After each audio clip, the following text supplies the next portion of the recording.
अखंडानंदबोधाय शिष्यसंतापहारिणी सच्चिदानंदरूपाय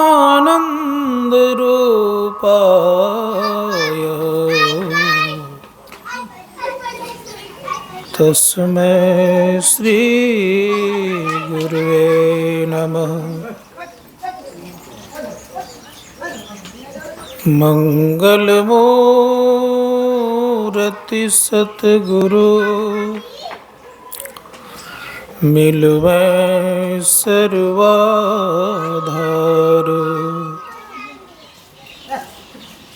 मंगलमय मंगल करन बिनवा बारंबार। धन्य धन्य सतगुरु सुखदा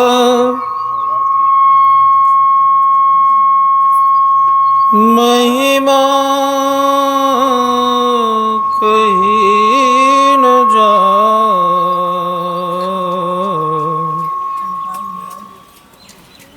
जो कछु कहूँ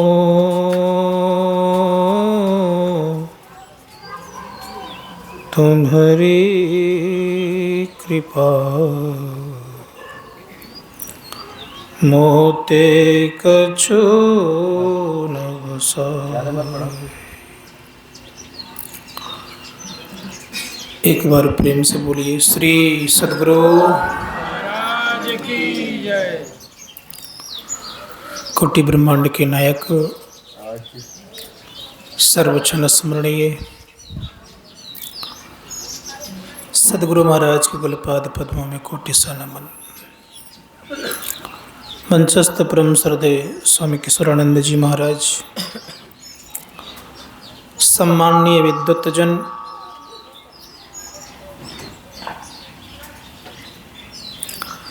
समवेत समादरणीय सज्जन बिंद, आदरणीय माताओं तथा भक्तिमती बहनों,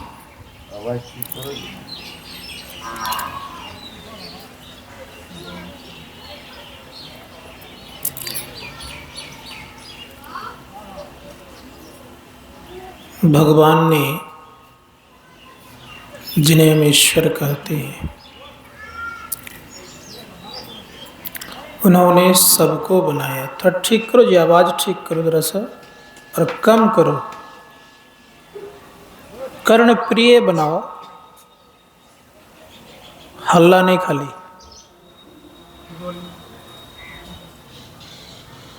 भगवान ने सबको बनाया है। थोड़ी सी आवाज़ को बढ़ाओ, बस रहने दो। ठीक, मोबाइल नहीं लगाना, फिर आवाज़ होगी वहाँ घर घर करके करता है मोबाइल।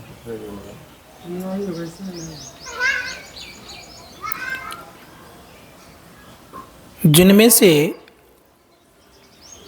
हम मनुष्य को बड़े सुंदर ढंग से बनाया है। बना करके एक विशेष चीज लगा दिया है। क्या लगाया है? अन्य जीवधारियों में मोक्ष का द्वार नहीं मिलेगा, लेकिन मनुष्य के अंदर में मोक्ष का द्वार है। एक विशेष गुण है। मोक्ष का तात्पर्य होता है छुटकारा। सारे दुखों से छूट जाने का द्वार आपके भीतर में है।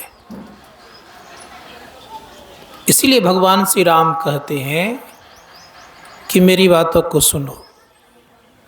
भगवान राम कहते हैं, सुनहु सकल पुरजन मम बानी, नहीं कछु कहूँ ममता उर आने।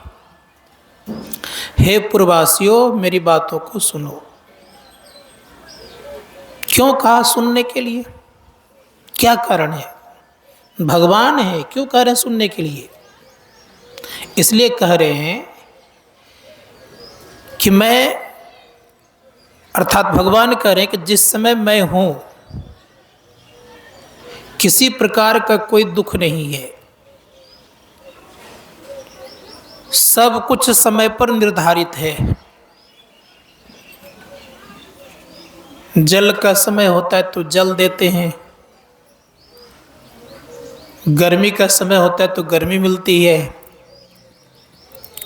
यानी जब जो चीज की आवश्यकता पड़ती है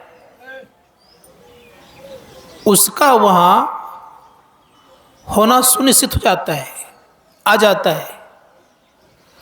फिर भी भगवान ने सोचा कि यहां मैं जब तक हूं प्रजा सुखी है, मेरे जाने के बाद प्रजा सुखी रहे। उस नगर की स्थिति क्या थी? रामचरितमानस में कहा गया है, भगवान राम के राज्य की स्थिति यह थी कि वहाँ कोई भी ताप नहीं था। बड़े प्रेम से कहते हैं कि दैहिक दैविक भौतिक तापा, राम राज काहू नहीं व्यापा। राम के राज में तीनों ताप नहीं था, तीनों ताप से संतप्त नहीं होते थे लोग, दुखी नहीं होते थे लोग, सबको सुख ही सुख था। तब भी भगवान राम कहते कि मेरी बातों को सुनो। अब कह रहे हैं कि जाओ परलोक यहाँ सुख चाहूं, सुनी मम वचन हृदय दृढ़ गहा। कहा परलोक में और यहाँ दोनों जगह सुख चाहते हो तो मेरे वचनों को सुनो। अब सुना रहे हैं, क्या सुना रहे हैं? भगवान राम कहते हैं कि अगर सुख चाहते हो, शांति चाहते हो तो तुम पहले मानव जीवन को समझो। भगवान राम ने कहा, बड़े भाग मानुष तनु पावा, सुर दुर्लभ सब ग्रंथ ही गावा। कि मनुष्य का जीवन सबसे श्रेष्ठ है, दुर्लभ शरीर है। देवताओं को भी ये शरीर जल्दी मिलता नहीं है, बहुत कठिनाई शरीर को प्राप्त किए हैं। धर्मशास्त्रकार कहते इस शरीर को समझिए। आपका शरीर का होता क्या है? अन्य शरीरों का तो कुछ न कुछ होता है। छागर के शरीर का एक एक चीज बिक जाता है, यहां तक चमड़े भी उसके बिक जाते हैं, वाद्य यंत्र बन जाता है, मंदिरों में भी लोगों को आनंद देते हैं। वृषभ का बैल का जूते बन जाते हैं, बैग बन जाता है, कहीं के सोफा भी लग जाता है आजकल। आपका शरीर का क्या होता है?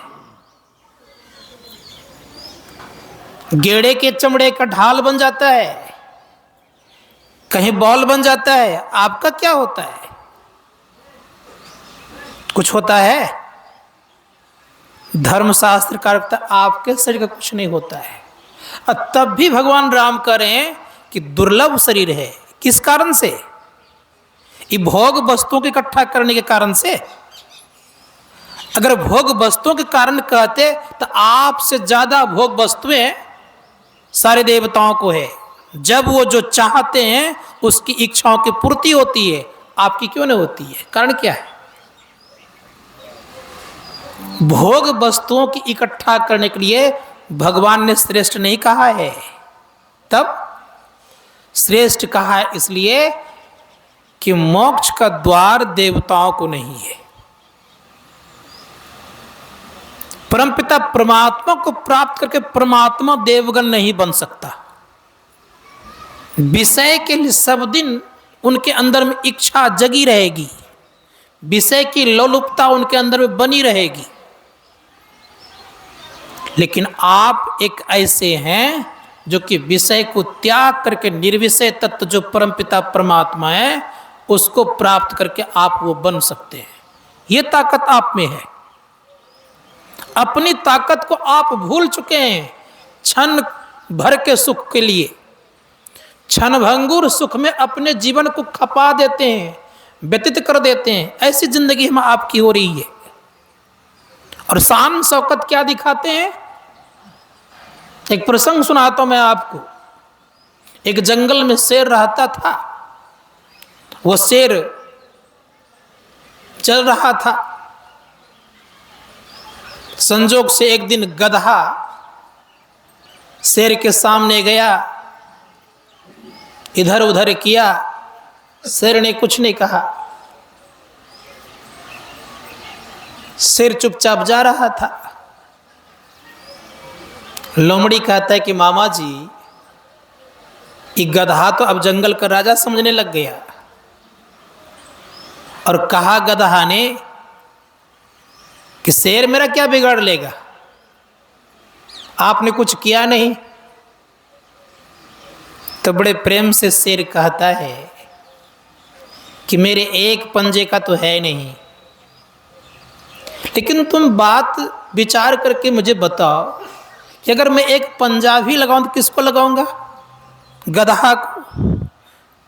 मेरी हंसी होगी, बदनामी होगी कि मेरा नाम होगा?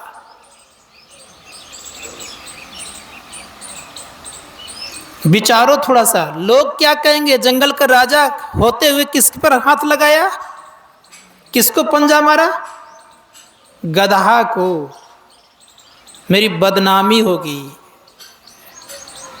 मुझे लोग अब जस देंगे, जस नहीं फैलाएंगे। उसी प्रकार से शेर के संतान होकर के विषय रूपी गधे के पीछे पड़े हुए हैं, तो बदनामी होगी कि आपकी क्या होगी? कीर्ति फैलेगी। धर्मशास्त्रकार कहते हैं विषयों में जब तक ये मन डूबा रहेगा तब तक आप शेर कहलाने योग्य नहीं हैं।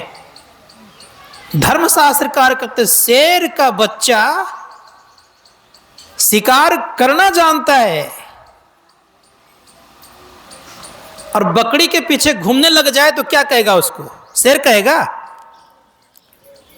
धर्मशास्त्रकार कहते हैं भूल गए हैं क्षणिक सुख के लिए, विषय सुख के लिए क्या है, चकाचौंध की दुनिया को देखते हैं, इसी में मस्त रहते हैं, सोचते हैं सब कुछ यही है। अगर सब कुछ यही होता तो भगवान राम नहीं कहता आपको देव दुर्लभ शरीर प्राप्त किए हैं। इसलिए विचारिए कि देव दुर्लभ शरीर प्राप्त किए हैं आपने। भगवान राम कहते हैं कि क्या लगा है इस शरीर में? कई साधन धाम है, अब मोक्ष का द्वार लगा हुआ है। भगवान राम कहते साधन धाम मोक्ष कर द्वारा, पाई न जही परलोक सवारा। इतना सुंदर यह शरीर है कि इससे आप कुछ भी बन सकते हैं। इसी शरीर से आप देखते हैं कि डॉक्टर भी बनते हैं, इंजीनियर भी बनते हैं, सफाई कर्मी भी बनता है, प्रधानमंत्री राष्ट्रपति भी बनता है। इस शरीर से कोई महात्मा भी बनता है और इसी शरीर से महात्मा परमपिता परमात्मा को प्राप्त करके परमात्मा बन जाता है। राम का देह मानव का ही था, रावण का देह भी मानव का ही था, दोनों में कोई फर्क नहीं था। लेकिन अंतर यह था कि राम ने सत्कर्म करके अपने को भगवान पद पर ले गए और रावण ने दुष्कर्म करके राक्षस पद पर ले गए। इतने अंतर हुआ, दोनों का शरीर था मनुष्य का ही, कोई अंतर नहीं था। अच्छा कर्म किया तो देव बन गए, ईश्वर बन गए। अब बुरे काम रावण ने कर दिया तो क्या बन गए? दानव बन गए। कोई अंतर नहीं था।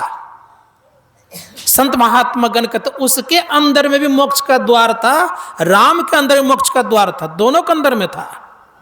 लेकिन राम ने सदुपयोग कर लिया, रावण ने सदुपयोग का दुरुपयोग कर लिया। इतने अंतर किया और कभी से अंतर नहीं किया।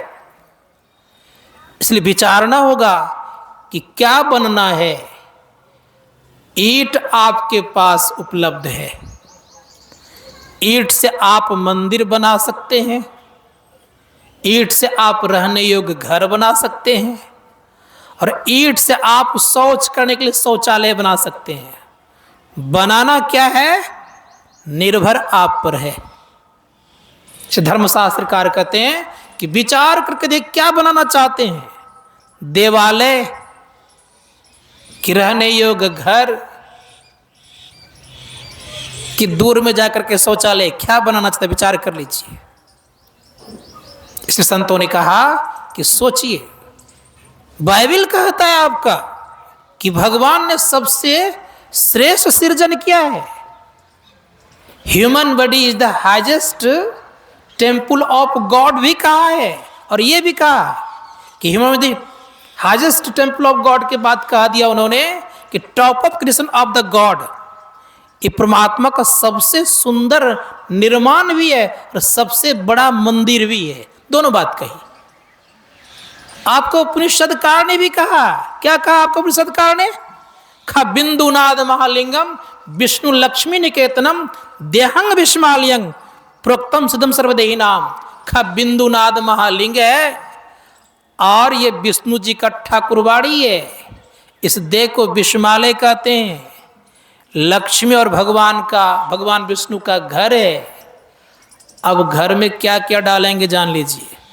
ठाकुरबाड़ी में हमारे बाबा कह रहे थे कि मंदिर आपका बनाया हुआ है, कंकड़ सीमेंट बालू दिया है आपने, किसी मनुष्य ने बनाया है, उसमें आप गंदे चीज नहीं रख सकते, लेकिन मानव शरीर में आप गंदे चीज रखते हैं। कारण क्या है, इसका महत्व नहीं जानते हैं। इस शरीर में 33 कोटि देवता गण रहते हैं, और उस मंदिर में 2 4 5 देवता मिल जाएंगे आपको। बहुत अंतर है। कहां 33 कोटि देवता के साथ साथ परब्रह्म परमात्मा भी निवास करते हैं, और कहां 2 4 5 देवता निवास करते, उसको आप मंदिर कहते हैं। विचारना होगा। धर्मशास्त्रकार कहते हैं कि सोचिए। भगवान राम ने कहा कि साधन का धाम है ये, साधना नहीं करेंगे तो ये धाम नहीं कहलाएगा। जैसे आपके पास कार हो, कार एक साधन है, और उसका सदुपयोग ना करके उसको जाड़ा बरसात गर्मी में आप जंक लगने छोड़ दें तो कोई आपको अच्छा कहेगा? नहीं कहेगा। ठीक उसी प्रकार से याद रखिएगा, ये मानव शरीर है साधना के लिए। इससे भगवत भजन करके परमात्मा को प्राप्त करने के लिए मिला है, और परमात्मा की प्राप्ति को छोड़ करके विषय कमाने लग जाएं तो लोग कितना अच्छा कहेगा। बड़े सुंदर शब्दों का प्रयोग गोस्वामी महाराज कहते हैं, कांच किरती ते बदले ले। कहा कांच को, हीरे के टुकड़े को फेंक करके कांच के टुकड़े खरीद रहे हैं। ऐसा मत करिए। सबसे दुर्लभ शरीर है। उपनिषद में आया है, इतना बड़ा यह शरीर है कि इसके को शरीर है ही नहीं। किस कारण से बड़ा है? बड़ा एक ही कारण से है कि मोक्ष का द्वार है इसमें, और कोई कारण से बड़ा नहीं है। ये ज्ञान का भंडार है मानव का शरीर। इसलिए आपने सुना होगा, उपनिषदकार कहते हैं कि खाने का भी ज्ञान है, हमें भी खाने ज्ञान है, पशु पक्षी जीव जंतु सबको खाने ज्ञान है। आहार निद्रा सोने के ज्ञान हमें भी है और पशु पक्षी को भी है। भय हमें भी है, पशु पक्षी को भी भय है। मैथुन अर्थात संतति उत्पन्न करने का ज्ञान हम लोगों को भी है और पशु पक्षियों को भी है। क्या अंतर है? प्रकार कहते आहार निद्रा भय मैथुनन च समान में तत् पशुभीर नरानाम, का दोनों में बराबर है, कोई फर्क नहीं है। ज्ञानहीनो ज्ञान से हीन है तो पशु के समान है। कहा आहार निद्रा भय मतनंच समान में पशु नारायण ज्ञानान हीनो विशेषो अधिको ज्ञानान हीना पशु भी समाना। ज्ञान से हीन है आप तो पशु तुल्य हैं। धर्मशास्त्रकार कहते हैं कि पशु तुल्य हैं ज्ञान के हीन होने के कारण, और ज्ञान है तो आप पशु से श्रेष्ठ है। कौन सा ज्ञान? ये 4 प्रकार का ज्ञान, खाने का ज्ञान, सोने का ज्ञान, बच्चे जन्म देने का ज्ञान और एक भय का ज्ञान पशु में भी है और मनुष्य में भी है। इन दोनों में फर्क नहीं है। तो विशेष कौन सा ज्ञान? परमात्मा तक का ज्ञान जो है, परमात्मा तक कैसे पहुंचा जाए, इसका अगर ज्ञान आपके पास है तो आप मानव से श्रेष्ठ अथवा पशु श्रेष्ठ हैं, अन्यथा दोनों बराबर हैं, कोई फर्क नहीं है। कभी कभी आप लोग के मन में होता होगा कि हम लोग बड़े सुखी हैं, बहुत आनंद में रहते हैं। कुछ लोग भले ही सुखी हो सकते हैं, लेकिन सबके सब मानव सुखी नहीं है। कहीं कहीं आपसे ज्यादा सुखी जानवर हैं। उदाहरण रूप में आपको मैं बताता हूं। मैं छत्तीसगढ़ में बिलासपुर सत्संग करने गया था। एक संभ्रांत परिवार के एक कुत्ता पाल के रखा था।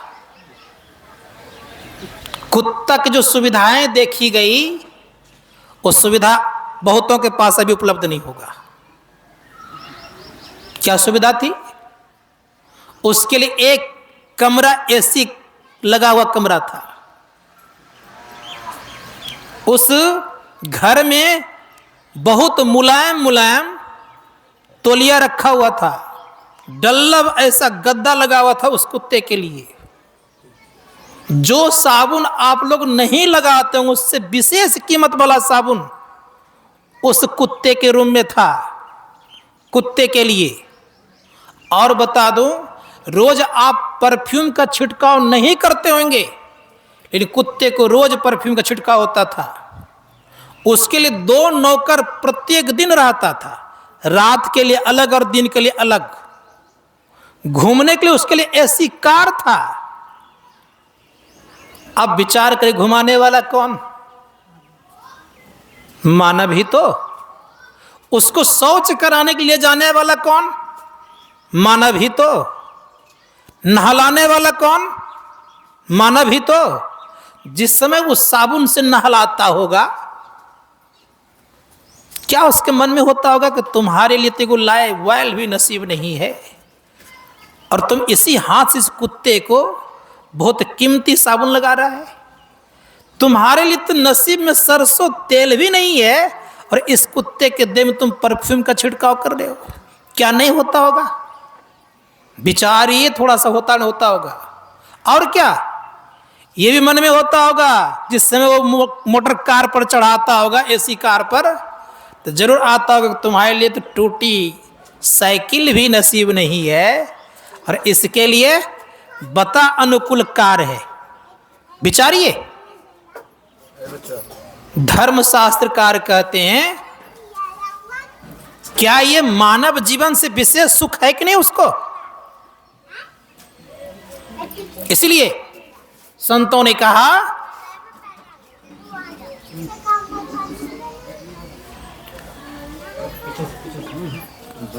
सुविधाएं की बात करते हैं, उससे विशेष सुविधाएं हम लोग नहीं ले पाते हैं।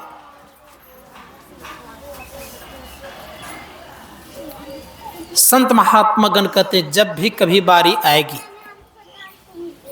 दूसरे तरफ थोड़ा देखिए। अब बच्चों को शांत करिए।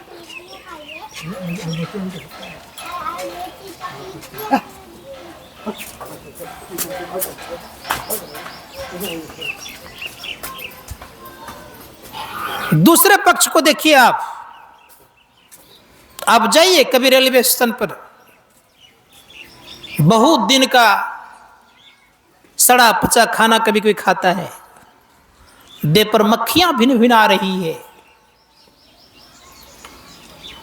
हम मानव, वो भी मानव है, उसके शरीर से स्पर्श नहीं करना चाहते हैं, सट जाए तो दुरदुराते हैं, लेकिन उस कुत्ते को गले लगाते हैं, प्यार करते हैं, अपने साथ सुलाते हैं।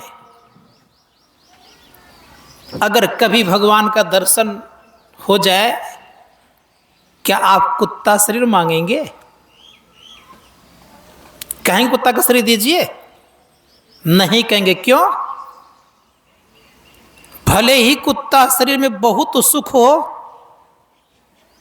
बहुत सुविधाएं हो, लेकिन जब कभी भगवत भजन करने की बारी आएगी, उस कुत्ते शरीर से नहीं हो सकता।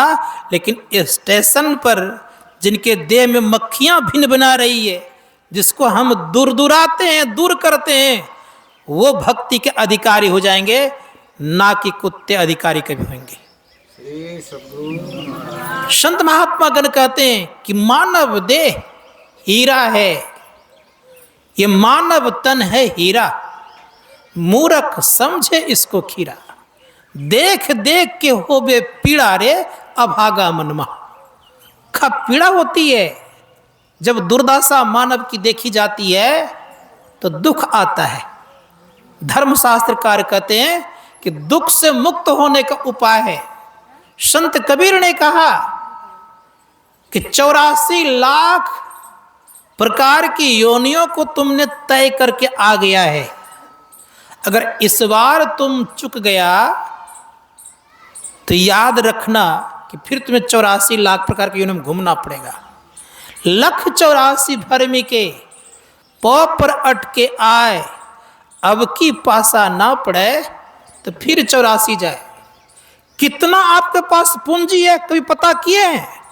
जो क्षण टुकड़ों के लिए आप दिन भर परेशान रहते हैं, आप कोई पता करके देखिए कितनी पूंजी आपके पास है। सामान्यतः रूप से आप देखिए, आपके पास 2 किडनी है, जिसको यकृत कहते हैं। करोड़ रुपये में देंगे? नहीं देंगे जल्दी आप। आपके पास हार्ट है, जिसको हम हृदय कहते हैं, देंगे आप? नहीं देंगे। 2 आंख है, देंगे आप? नहीं देंगे। ये तो सामान्यतः रूप से है। संत कबीर साहब कहते हैं कि आपके भीतर जो पूंजी परमात्मा ने और डाल के रखा है, उसका कभी मूल्यांकन तुमने किया है? कबीर साहब कहते कि सुनो कितनी पूंजियां तुम्हारे पास है। कबीर साहब ने कहा कि इतनी पूंजी है कि उस पूंजी को 14 लोकों की संपत्ति अगर तुम्हारे पास थमा दिया जाए तब भी कम पड़ेगा। इतनी पूंजी आपके पास है। क्या पूंजी है? एक श्वास की पूंजी केवल गिना रहा हूं मैं।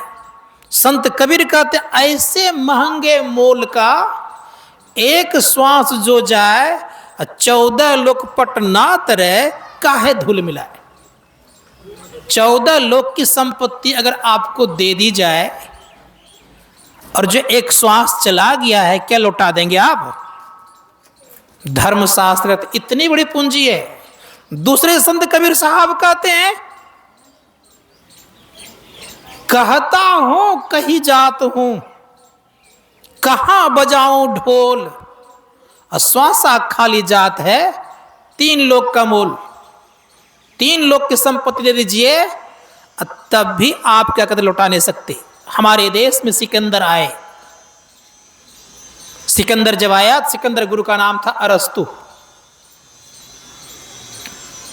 अरस्तु आते वक्त कहा कि भारत जा रहे हो, भारत के लोग बड़े त्यागी हैं, वहां महात्मा बड़े पवित्र होते हैं,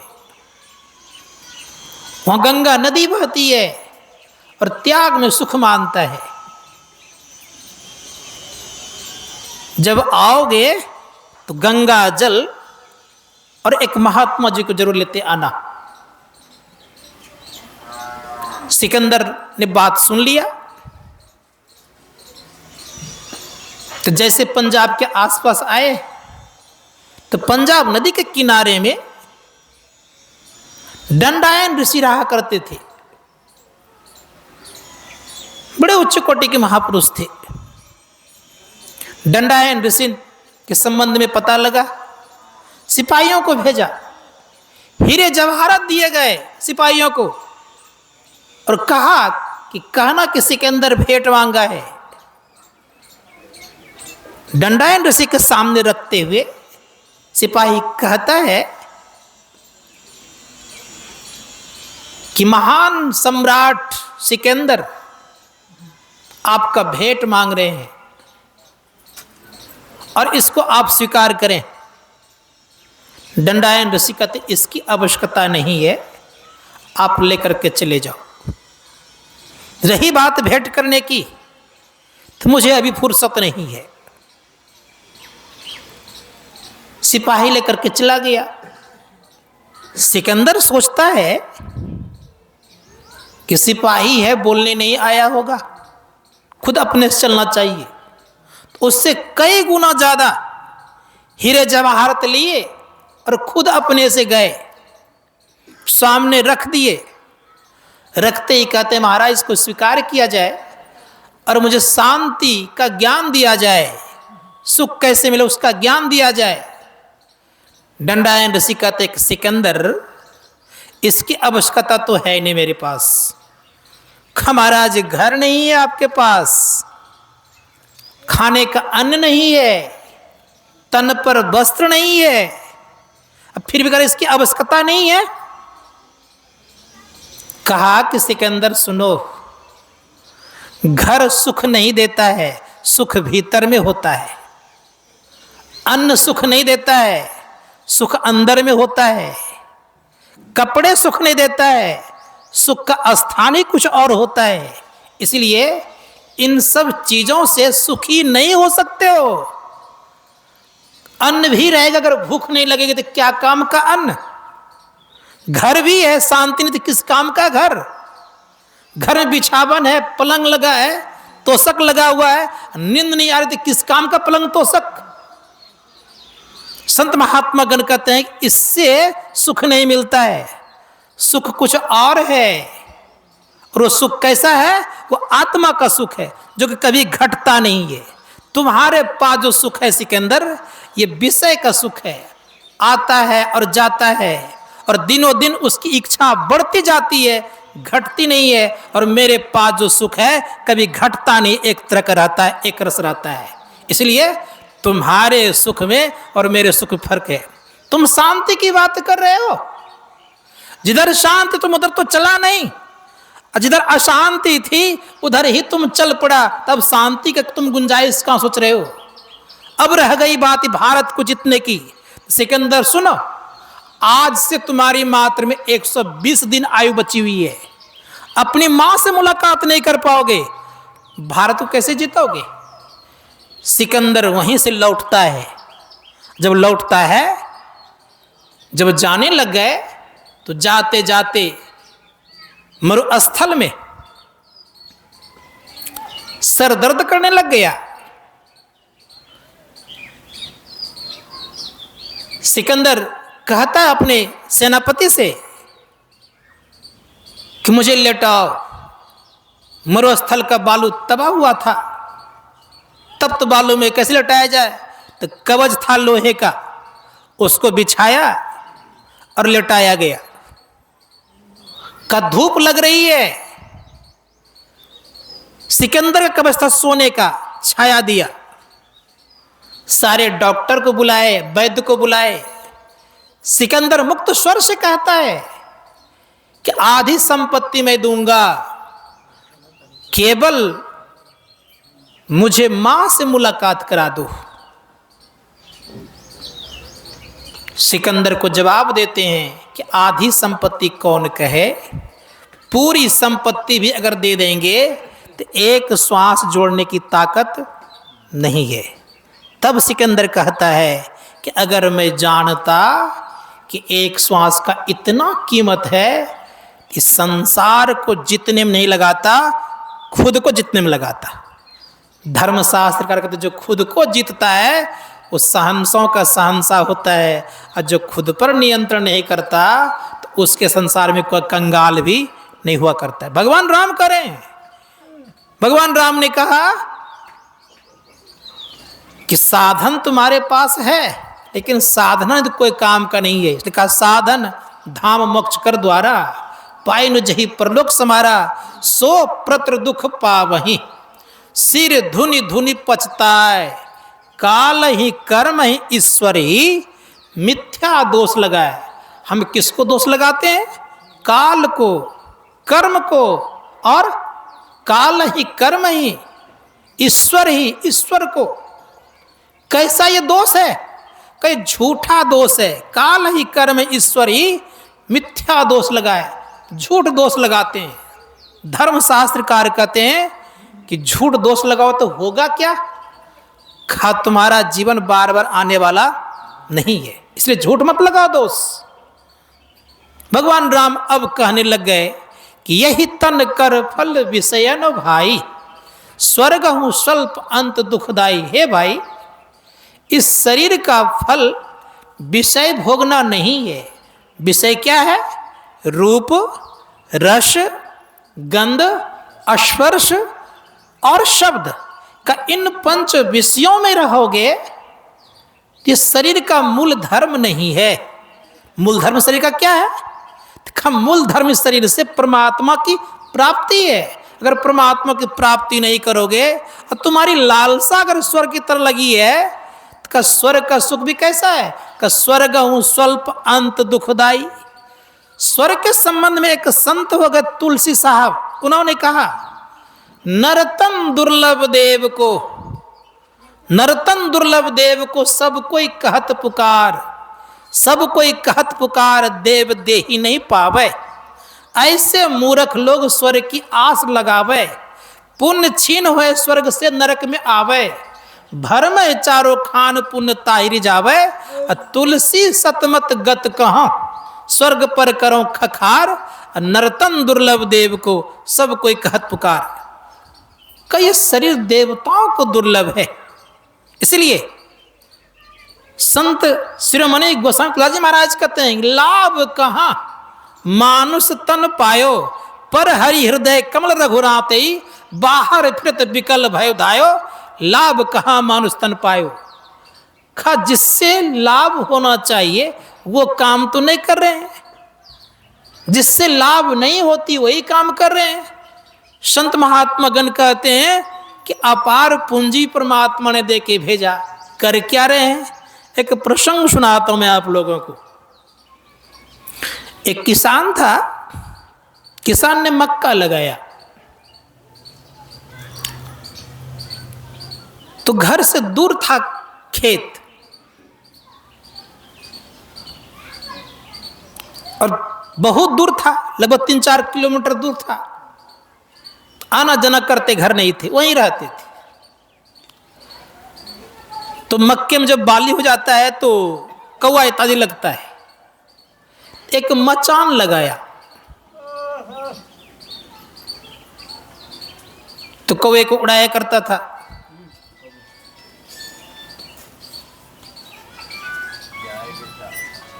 परिणाम ये हुआ, उड़ाया करता था कौवे को, तो मिट्टी की गुल्ली से उड़ाया करता था और गुलेल बनाया था, तो कौवा उड़ जाता था। नदी किनारे में था, गया शौच करने के लिए, तो एक बहुत बड़ा हंडा मिला। उस हंडे में बहुत सारी गुल्लियां थी।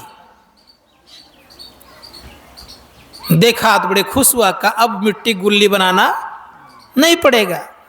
रखा, उस उड़ाने लग गए। उनकी धर्मपत्नी आई भोजन लेके एक बार, कहा कि बहुत दिन हो गया, वहां का क्या खाते नहीं खाते हैं, अपने साथ बना करके लेकर के चलते हैं। तो धर्मपत्नी उनके थोड़ा सा, उनका बच्चा भी था। उड़ाते उड़ाते गुल्ली को, एक आध गुल्ली मचान में गिर गया था, तो फंस गया था। बच्चे की जो उंगली होती बड़ी पतली होती है, उसने क्या क्या उंगली घुसाया और उस गुल्ली को निकाल लिया। उधर पिताजी और माँ दोनों बातचीत कर रहे थे। संध्या हो गए जाने को, चल दिए, घर पहुंच गए। दूसरे दिन दुकान से कुछ सामान लाना था, तो बच्चे को थोड़ा सा अनाज दिया और कहा जाओ कुछ सामान लेकर के आ जाना। तो कुछ नमक इत्यादि घट गया था। तो दुकान में भीड़ थी, सामान देने में दुकानदार देर करने लग गए। उतने में क्या स्थिति होती है, जो वहाँ से गुल्ली लेकर आया था तो बच्चे बच्चे खेलने लग गए। तो संजोग से एक जौहरी दिख पड़े। तो जौहरी ने देखा ये तो बहुत कीमती पदार्थ है, और कीमती पदार्थ से खेल रहा है। तो एक पैकेट बिस्कुट लिया और उसको थमाया और गुल्ली लिया। पूछा कि बाबू तुम्हारा घर कहाँ है? बताया। जौहरी ईमानदार था।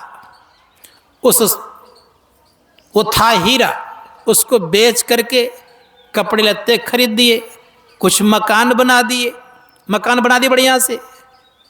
वो 6-7 महीने के बाद जब आया तो घर का दिशा और रहन सहन बदल चुका था। अब जब किसान आता है अनाज लेकर के, देखते हैं घर नहीं है, पत्नी का रहन सहन कुछ अलग है, तो मन में संशय होता है, संदेह होता है। कहते क्या बात तुम्हारा इस तरह रहन सहन हो गया? खब बात कुछ नहीं है, आपका पुत्र गया था वहां, मैं भी गई थी। संजोग से एक गुल्ली मिला, उस गुल्ली को एक जौहरी ने बेच करके घर बना दिया है, बहुत सारे वस्त्र खरीद दिए हैं, कुछ बैंक बैलेंस भी कर दिए हैं। जैसे कहा कि उस गुल्ली का कमाल है, कहा वो था क्या? कहा हीरा था, हीरा। जैसे कहा हीरा था तो करे एक हंडा था। इतना ही काना ही बेहोश हो गया। बात समझ आ रही है? धर्मशास्त्रकार कहते हैं उसी प्रकार से अभी पश्चाताप नहीं होगी। जब श्वास में पूंजी रूपी हीरा निकल जाएगा, किसको उड़ाने में? वो तो कौवा को उड़ा रहा था, और आप क्या उड़ा रहे हैं? विषयों को कमाने में लगा दे रहे हैं। धर्मशास्त्र का जिस दिन आपके हाथ में कुछ नहीं आएगा, उस दिन पश्चाताप करेंगे। इसलिए कहा जब चिड़िया चुग गई खेत, फिर पछताए क्या हो बत है। इसलिए प्रयास कीजिए कि शरीर के रहते हम कुछ न कुछ करें। भगवान राम कहते हैं कि विषय कमाने शरीर नहीं मिला है, तब क्या करना चाहिए?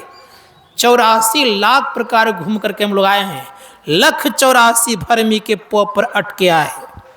अब की पासा ना पड़े तो फिर 84 जाए। भगवान राम कहते आकर 4,84,84 जोनि भ्रमतीय जीव अविनाशी, फिरत सदा माया कर प्रेरा, काल कर्म स्वभाव गुण घेरा, कब हुक करी करुणा नर देही, देत इस बिनु हेतु से नहीं। संत महात्मा गण कहते हैं करुणा करके परमात्मा ने शरीर दिया है, और आपने मेहनत भी किया है। मेहनत कैसा किया है? मेहनत का प्रतिफल यह है, इतना मेहनत के शरीर को प्राप्त करने के लिए कि 84 लाख प्रकार के योनि में घूम रहे थे। परमात्मा को दया हो गई कि आपको शरीर मिला। शास्त्र प्रमाण आपका है कि यह शरीर को प्राप्त करने में लगभग 2.25 अरब वर्ष लगते हैं। अब विचार करके देखिए, इतने दिन समय लगते हैं एक शरीर को प्राप्त करने में, और मिला हुआ है, इसका आप कीमत नहीं समझ पा रहे हैं। संत महात्मा ने कहा कि कोशिश कीजिए कि इसका कीमत क्या है, क्या क्या नहीं आपके भीतर में है। आपने सुना अभी इस शरीर में सारी विद्याएं हैं, सारे देवतागण हैं, सारे तीर्थ हैं, और यहां तक याद रख लीजिएगा कि परमपिता परमात्मा भी इस शरीर में मिलेंगे आपको। तो संतों ने कहा कि कोशिश कीजिए कि हम चलें किनके अनुसार। तो कहा भगवान राम कहते हैं कि अच्छे वैद्य चाहिए, क्योंकि शरीर रोगाग्रस्त हो गया है, रोग से ग्रसित है। कौन सा रोग है? दैहिक दैविक भौतिक रोग तो है ही। काम क्रोध लोभ मोह मद मात्सर्य ईर्ष्या द्वेष, ये सारे के सारे रोग हैं। ये मानसिक रोग हैं। शारीरिक रोग से ज्यादा खतरनाक मानसिक रोग होता है। धर्मशास्त्रकार कहते हैं अगर इन सारे रोगों से बचना चाहते हैं तो एक अच्छे डॉक्टर चाहिए। का कौन सा? का सदगुरु वैद्य वचन विश्वासा, संयम यह न विषय की आशा। जब तक सदगुरु रूपी वैद्य नहीं मिलेंगे तब तक परम कल्याण की संभावना नहीं है। तो कोशिश की सदगुरु वैद्य चाहिए। कैसा वैद्य होना चाहिए? धर्मशास्त्र कार्य कहते हैं कि वैद्य को इस तन के विषय में जानकारी होनी चाहिए। साथ ही साथ क्या, जिन्होंने सारे रोगों से अपने आप को निकाल लिया है, वैसा वैद्य चाहिए। वैसा चाहिए वैद्य। तो वैसा वैद्य कौन बनेगा? का सदगुरु ही ऐसा वैद्य है कि सदगुरु के शरण में जाइए। जो सदगुरु के शरण में जाता है उनका जीवन सार्थक होता है। कि भगवान श्री राम कहते हैं कि सदगुरु के सानिध्य को पकड़ना चाहिए। जो सदगुरु के शरण में जाते हैं तो होता क्या है? हमारे गुरुदेव कहते हैं कि सुनो, रोग से मुक्त हो जाओगे तो तुम्हें अपार सुख मिलेगा। कौन सुख? हम लोग जो सुख मिल रहा है ये विषय सुख मिलता है हम लोगों को। अब विषय सुख भोगने की ताकत हम लोगों में कम है। हमसे ज्यादा विषय सुख भोगने की ताकत देवताओं में पाया जाता है। इसीलिए देवता हम लोगों से श्रेष्ठ कहलाते हैं इस कारण से। दूसरी बात यह है कि देवताओं का शरीर चांदी जैसा है और हम आपका शरीर लोहे जैसा है। लोहे का कीमत कम होता है और चांदी कीमत ज्यादा होता है। लेकिन याद रखिएगा एक बात सदैव सब कोई, कि जब लोहे कीमत कम है और चांदी कीमत ज्यादा है, अगर संजोग लग जाए एक पारस पत्थर मिल जाए तो पारस पत्थर को अगर चांदी में सटाएंगे तो चांदी का चांदी ही रहेगा। लेकिन लोहा में सटाएंगे तो क्या होगा? लोहा में सटाते क्या हो जाएगा? वो सोनम परिणत हो जाएगा। तो अब दाम किसका ज्यादा होगा? संतों ने कहा अब दाम लोहे का ज्यादा, क्योंकि सोना बन गया। उसी प्रकार संत महात्मा गण कहते हैं कि इस शरीर को सोना आप बना सकते हैं। कब?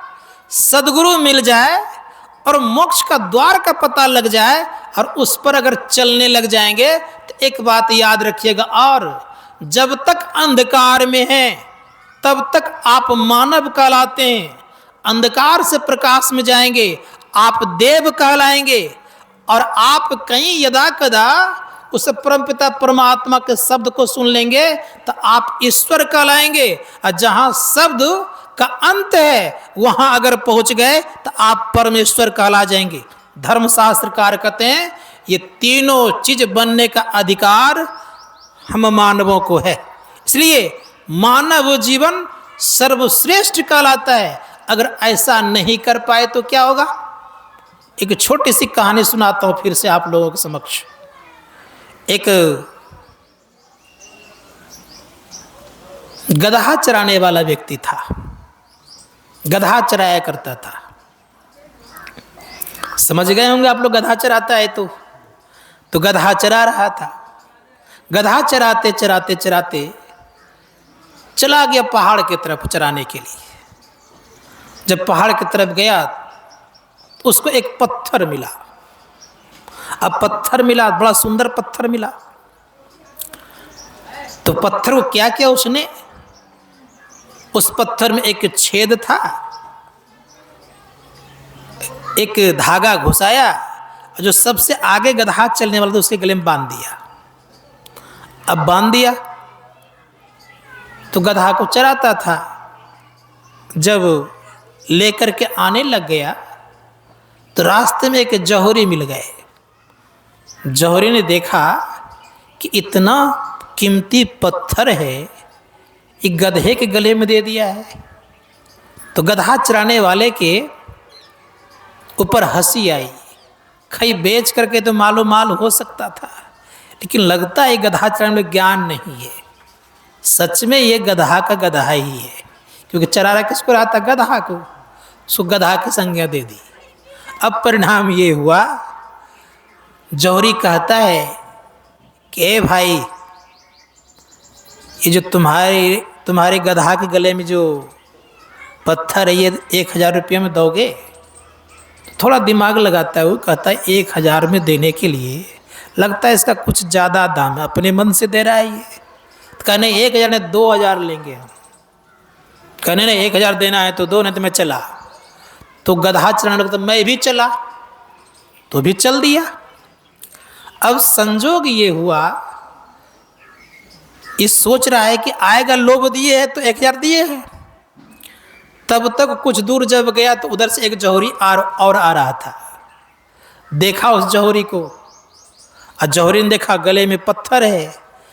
कई जो गधे गले में बांधा है, इसको दोगे? का 2000 रुपया लेंगे। उसने फट से निकाला, उसको दिया, गधे गले से खोला और लेकर के जाएंगे। तब तक ये जौहरी वहां पहुंच गया। करे वो पत्थर क्या किया? का देखिए ना, वो लेके जा रहा है 2000 रुपया में। करे उसका 2000 दाम था। का कितना था? का उसका लाखों में दाम था।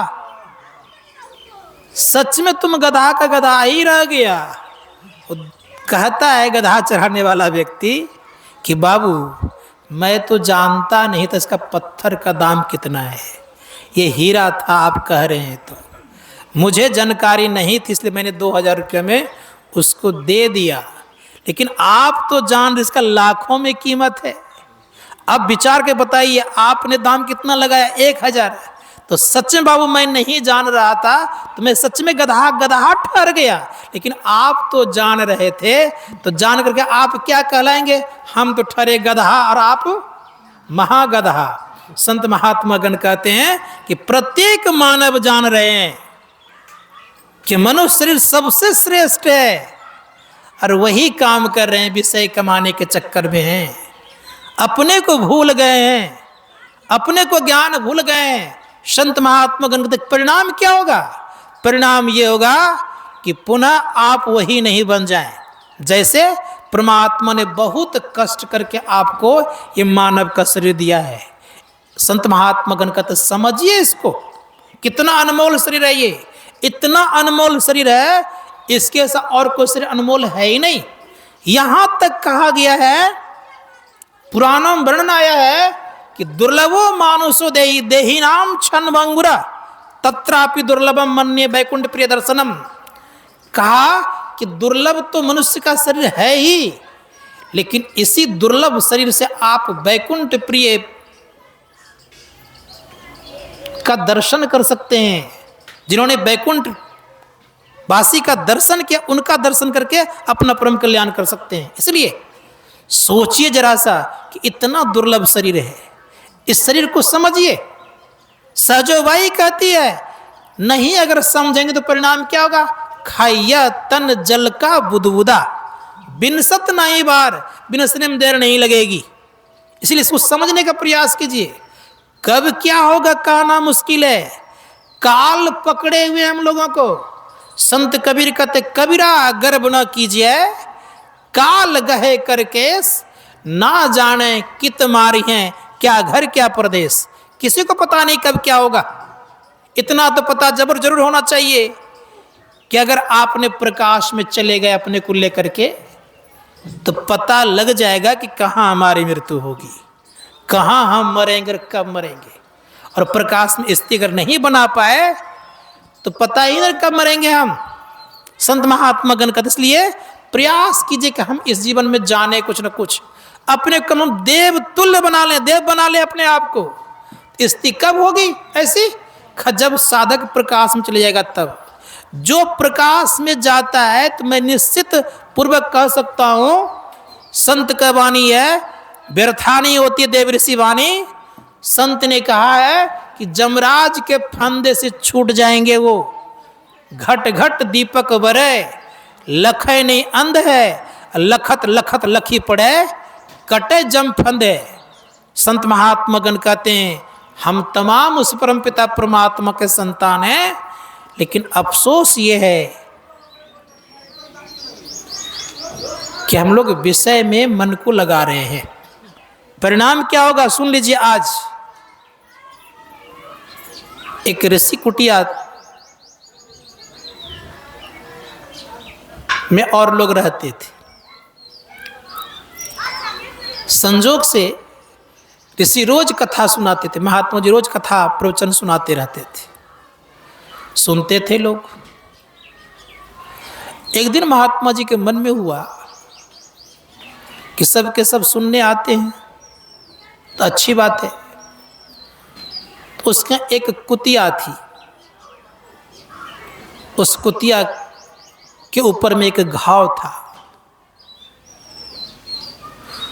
राजा आ गए तो सामने में कुतिया थी, प्रवचन कर रहे थे, तो ध्यान राजा कुतिया पर ही जा रहा था। महात्मा जी प्रवचन कर रहे, राजा के मन में हो रहा है कैसा ये महात्मा जी है, उस कुतिया का इलाज करा तो कितना अच्छा होता। वो दर्द से कर रहा रही है, ये ठीक बात नहीं है। प्रवचन सुनते सुनते सुनते जब आरती लग गई तो महात्मा जी पूछते कि राजन आपने प्रवचन को सुना? कहा महाराज क्या सुनूंगा मैं, आपने एक कुतिया को बांध के रखे, वो दर्द से कर रहा रही है, मेरा बार बार ध्यान वहीं पर जा रहा था, क्या सुनता मैं? कहा कोई बात नहीं है। महात्मा ने कहा फिर कल आइएगा। कहा ठीक है। महात्मा जी ने क्या किया, उस कुतिया को खूब सुंदर एक कन्या बना दी। जब कन्या उन्होंने बना दिया, कन्या बन गई और ठीक जहां कुतिया थी वहीं उसको फिर रख दिए, आराम से बैठा दिए। अब राजा प्रवचन सुनने के लिए सामने बैठे हुए हैं, तो बार बार ध्यान उस कुतिया पर ही राजा के अति वो कन्या पर ही बार बार ध्यान जा रहा है। अब राजा मन में सोचते कितना सुंदर है, इतना सुंदर रूप लावण्य है, अगर इसके साथ मेरी शादी तो बड़ा अच्छा होता। अब इसी सोच में पड़ गया बेचारे राजा, प्रवचन को सुन नहीं पाया। तो महात्मा जी पूछते क्या आपने प्रवचन को सुना? कहा महाराज क्या बताऊं, आपने एक सुंदरी को बैठा दिए हैं, बार बार ध्यान मेरा वहीं जा रहा है। कहा आपने सुना नहीं? कहा नहीं। महात्मा ने कहा क्या आप शादी करेंगे? कहा महाराज इतनी सुंदर कौन शादी करना चाहेंगे? कहा ठीक है। महात्मा जी के साथ शादी कर दी और लेकर के वो चले गए। अब लेकर के चले गए तो जिस घर में रहते थे राजा रहा करता था, उसी घर में वो भी। लेकिन उसका नियम था राजा का कि प्रत्येक दिन घी का दीपक जलाया करता था। प्रत्येक दिन जलाता था घी का दीपक। तो करता क्या था वो, तो घी का दीपक जला करके सो जाता था। तो ये जब उठती थी तो दीपक का पूरा घी चाट जाती थी। अब सब के सब घी चाट जाती थी। तो राजा की जब नींद खुद देखते दीपक बुझा हुआ है, उस दिन फिर दीपक को पूरा भर देते थे। उससे बड़ा दीपक मंगाया गया, फिर घी को पूरा भर दिया। जब राजा सो जाते थे तो फिर दीपक का घी समाप्त, दीपक बुझ जाता था। अब राजा सोचने के प्रत्येक दिन ये घी का दीपक खत्म हो जाता है, रोज डालता हूं, फिर घी का दीपक होता क्या है, जबकि रात भर से ज्यादा जलना चाहिए, आखिर होता क्या है? राजा ने क्या किया, आंख झुटमुट का बंद कर लिया, अनमठा करके सो गए। अब वो रानी देखती है कि राजा सो गए हैं, उठती है वो और दीपक का घी चाटना शुरू कर देती है। राजा कहते कि देवी अरे घी ही खाना हो तो भंडारगिरी में दुनिया भर घी है, कितना खाना है खा लिया करो, दीपक घी क्यों खाती हो, ऐसा मत करना। लेकिन आदत से लाचार थी, बार बार जब घी का दीपक समाप्त होने लग गया तो राजा कहते कि अब आप मेरे यहाँ रहने योग्य नहीं है। राजा ने क्या किया, लेकर के चला गया महात्मा जी के यहाँ। कहा महाराज ये पुत्री आपकी है, मेरे यहाँ रहने लायक नहीं है। कहा बात क्या है? कहीं प्रत्येक दिन कुत्ती के तरह घी का दीपक चाट जाती है। महात्मा जी सोचते हैं वास्तव में है तो ये कुतिया, मैंने कुतिया से कन्या बनाया है तो स्वाभाविक बात है घी का दीपक चाटेगी। कहा सुनो, तुमको मैंने तुम पर तरस खा करके दया करके तुमको मैंने कन्या बना दी। कन्या बनाने के पश्चात तुमको मैंने राज रानी तक बना दी। और तुमने एक आदत केवल नहीं छोड़ी, अगर वो आदत को छोड़ देती तो आज तुम राज रानी बनकर सुख प्राप्त करती, राजमहलों में रहती। तुमने आदत जो नहीं छोड़ी अब पुनः तुम कुतिया बन जाओ। फिर पुनः कुतिया बन गया। संत महात्मा गण तो याद रखिएगा, जब तक विषय की लालसा बना कर रखिएगा तो हो सकता है कि परमात्मा आपको फिर 84 में ना भेज दे। इस विषय की लालसा से अपने को वंचित करके परमपिता परमात्मा की तरफ बढ़िए, और परमात्मा की तरफ बढ़ेंगे तो आपका ज्ञान की वृद्धि होगी, और ज्ञान में जब वृद्धि आप करेंगे तो एक न दिन याद रखिएगा आपको और सुख मिलेगा। सबसे उत्तम क्वालिटी का जो सुख है वो आत्मा का सुख है, ये सर्वोपरि सुख है और अलौकिक सुख है, अलौकिक आनंद है, अलौकिक दिव्यता है, याद रखिएगा। लेकिन विषयों का और शरीर का सुंदरता अलौकिक नहीं है और अलौकिक सुख भी नहीं है। धर्मशास्त्र का उस सुख को प्राप्त करना अगर चाहते हैं तो एक ही बात याद रखिए कि परमपिता परमात्मा ने सब लोगों के भीतर में मोक्ष का द्वार दिया हुआ है। उस मोक्ष द्वार को समझिए। और मोक्ष द्वार कैसा है? धर्मशास्त्रकार कहते हैं कि मोक्ष का द्वार प्रकाशमय है। आप अंधेरे में नहीं रह सकते, आपको प्रकाश की आवश्यकता है। अंधेरे में आपकी वस्तु रखी रहती है, आपको ठोकरें लगती है और आपको दुख प्राप्त होता है। संत महात्मा गण कहते हैं आप ही की वस्तु है। उसी प्रकार से अगर जम के फंदे से मुक्त होना चाहते हैं तो संत कहते हैं कि अपने अंदर में प्रकाश का उदय कर लीजिए, और प्रकाश का उदय होगा तो आदर के साथ जमराज लेके जाएंगे। और विशेष थोड़ा सा और कुछ प्राप्त कर लिए हैं तो याद रखिएगा देवदूत लेकर के जाएंगे। और कहीं अगर परमपिता परमात्मा के शब्द की प्राप्ति कर लिए हैं तो ना देवदूत लेके जाएंगे, ना जमदूत लेके जाएंगे, ना जमराज लेके जाएंगे, आपका अपना अधिकार हो जाएगा। और ये भी याद रखिएगा काल के माथे पर पैर रख करके आप चलने के अधिकारी हो जाएंगे।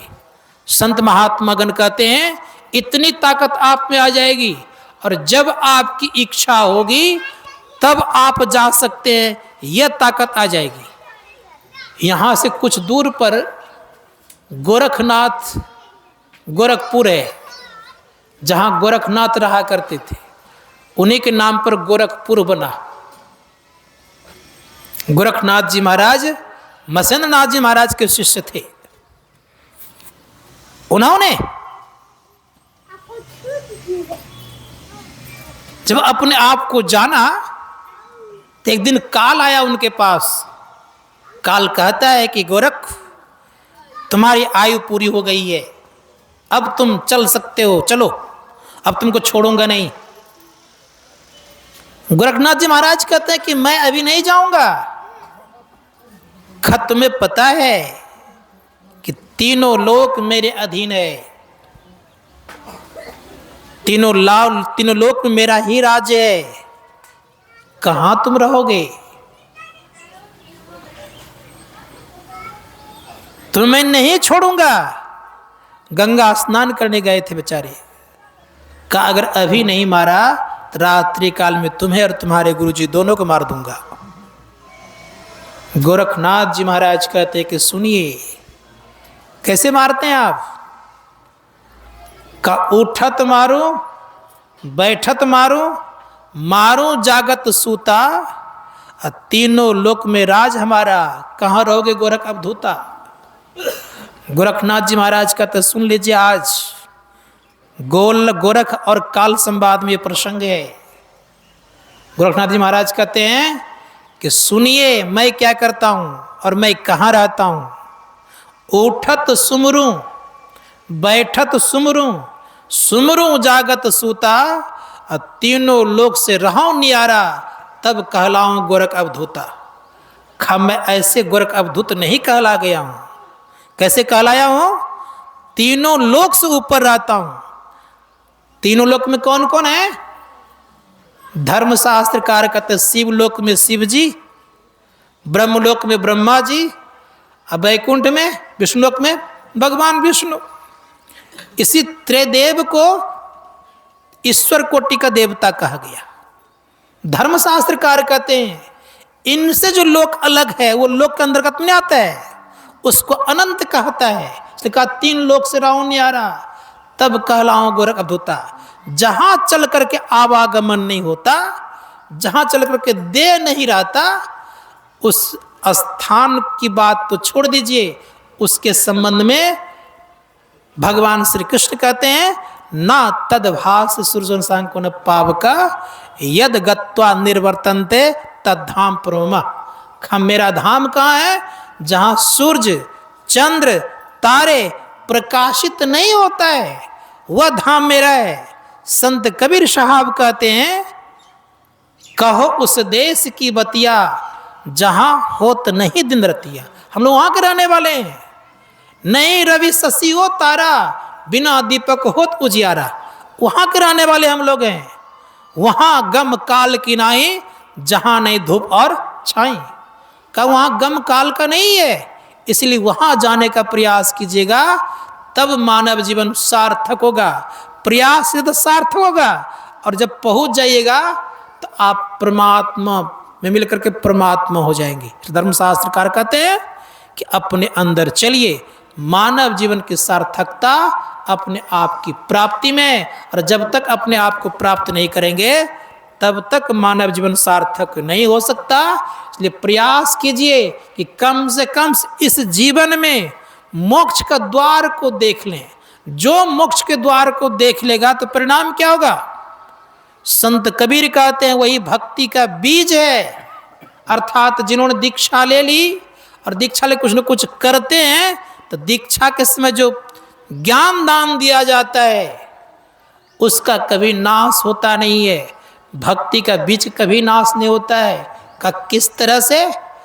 तो संत कबीर साहब कहते हैं कि भक्ति बीज बिनसे नहीं, आए पड़े जो चोल, कंचन जो बिष्टा पड़े घटे न ताको मूल। का जिस प्रकार से सोना अगर बिष्ठा पर गिर जाएगा तो घटता नहीं है, उसी प्रकार से याद रखिएगा उसका मूल्य नहीं घटता है। धो धा के स्वर्णकार के अंदर वही दाम देगा आपको। उसी प्रकार से भक्ति करते करते करते अगर संजोग से आप योग भ्रष्ट हो गए तो भगवान श्री कृष्ण कहते हैं प्राप पुण्य कृताम लोकानुशास्ति समा सुचिनाम श्रीमताम गेहे योग भ्रष्टो विजायते। वो स्वर्ग के सुख को भोगेगा और तत्पश्चात कि श्रीमान कुल के यहाँ जन्म लेगा, अब पुनः उनको संत सदगुरु मिलेंगे और भक्ति प्रारंभ करेंगे। धर्मशास्त्रकार कहते हैं भगवान श्री कृष्ण की बात को मानिए, भगवान राम की बात को मानिए, भगवान शिव की बात को मानिए। भगवान शिव ने क्या कह दिया? भगवान शिव ने कहा कि अगर आप ईश्वर का भजन नहीं करते हैं तो आप असत्य की तरफ जा रहे हैं। इसलिए उमा कहूँ मैं अनुभव अपना, सत्य हरि भजन जगत सब सपना। संसार स्वप्नवत है, ईश्वर का भजन सत्य है। इसलिए ईश्वर का भजन करेंगे तो मानव जीवन की सार्थकता होगी, परम कल्याण को प्राप्त करेंगे। यही थोड़ा सेवा में कहा। बोलिए प्रेम से श्री सद्गुरु महाराज की जय। मैं गुरु महाराज से प्रार्थना करता हूँ कि हे परम पूज्य गुरुदेव, जिस कारण हेतु मन में जिस प्रकार से विचार लिए हुए हों उस कामनाओं की पूर्ति करते हुए इस यज्ञ का फल उन्हें प्राप्त हो, साथ ही साथ उनका परिवार दिन दुगुना रात चौगुना के भांति संसार और परमार्थ दोनों में उन्नति करे, आगे बढ़े। और साथ ही साथ आप लोगों के लिए बहुत बहुत धन्यवाद और शुभकामना। अगर आप लोगों ने सुनाता किसको, इसलिए गुरु महाराज से प्रार्थना है कि अंदर बाहर दोनों जगह आप लोगों को उन्नति हो, उजाला हो। इन्हीं शुभकामनाओं के साथ एक बार प्रेम से बोलिए श्री सद्गुरु। दीक्षा का कल बोल दीजिए, दीक्षा का, और कल वहाँ जो सत्संग होगा उसका भी बता दीजिए।